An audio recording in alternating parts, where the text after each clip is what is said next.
Actuellement, nous sommes là pour parler de l'avenir de nos peuples, de ce qui va advenir demain, de ce monde libre auquel nous aspirons, de ce monde sans ingérence dans nos affaires internes.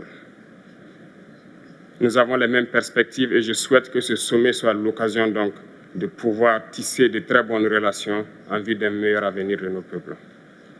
Les questions que mes générations se posent sont les suivantes, si je peux me résumer. C'est de ne pas comprendre comment l'Afrique, avec tant de richesses sous notre sol, avec une nature généreuse, de l'eau, du soleil en abondance, l'Afrique est aujourd'hui le continent le plus pauvre. L'Afrique est un continent affamé. Et comment se fait-il que les chefs d'État traversent donc le monde à mendier? Voici des questions que nous nous posons et que nous n'avons pas de réponse jusque-là. Nous avons l'occasion de tisser de nouvelles relations. Et j'espère que ces relations puissent être les meilleures pour donner un meilleur avenir à nos peuples.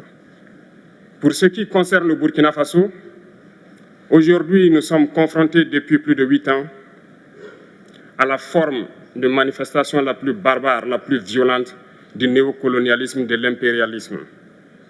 L'esclavage qu'on tend encore à nous imposer.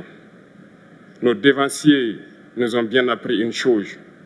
L'esclave qui n'est pas capable d'assumer sa révolte ne mérite pas que l'on s'apitoie sur son sort. Nous ne nous apitoyons pas sur nos sorts, on ne demande pas que quelqu'un s'apitoie sur notre sort. Le peuple burkinabé a décidé de lutter contre l'île terroriste en mesure de relancer son développement. Dans cette lutte, des vaillants peuples, des vaillantes populations se sont engagées à prendre les armes face au terrorisme, ceux que nous avons affectueusement appelés les VDP, des volontaires.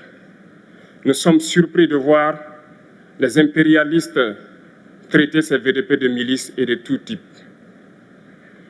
C'est décevant, parce qu'en Europe, lorsque des peuples prennent les armes pour défendre leur patrie, on les traite de patriotes. Nos grands-pères ont été déportés pour sauver l'Europe. Ce n'était pas avec leur consentement, contre leur gré. Et bien au retour, on se rappelle bien qu'à Tiaroy, lorsqu'ils ont voulu revendiquer leurs droits élémentaires, ils ont été massacrés. Cela ne fait rien donc. Lorsque nous, peuple, nous décidons de nous défendre, on nous traite de milices. Mais là n'est pas le problème. Ce qui est le problème, c'est de voir des chefs d'État africains qui n'apportent rien à ces peuples qui se battent, mais qui chantent la même chose que les impérialistes en nous traitant de milices, en nous traitant donc d'hommes qui ne respectent pas les droits de l'homme. De quels droits de l'homme parle-t-on? Nous nous offusquons contre cela et c'est honteux. Il faut que nous, chefs d'État africains, nous arrêtons de nous comporter donc en marionnettes qui dansent à chaque fois que les impérialistes tirent sur les ficelles. Hier, le président Vladimir Poutine a annoncé donc l'envoi de céréales en Afrique. Nous sommes bien contents. Nous lui disons merci pour cela. Mais aussi, c'est un message passé à nous, chefs d'État africains, parce qu'au prochain forum, nous ne devrons pas venir ici sans avoir assuré, pour ceux qui ne connaissent pas la guerre, l'autosuffisance alimentaire de nos peuples. Nous devons prendre l'expérience de ceux qui ont pu déjà atteindre cela en Afrique, tisser de bonnes relations ici et tisser de meilleures relations avec la Fédération de Russie pour pouvoir assouvir les besoins de nos populations.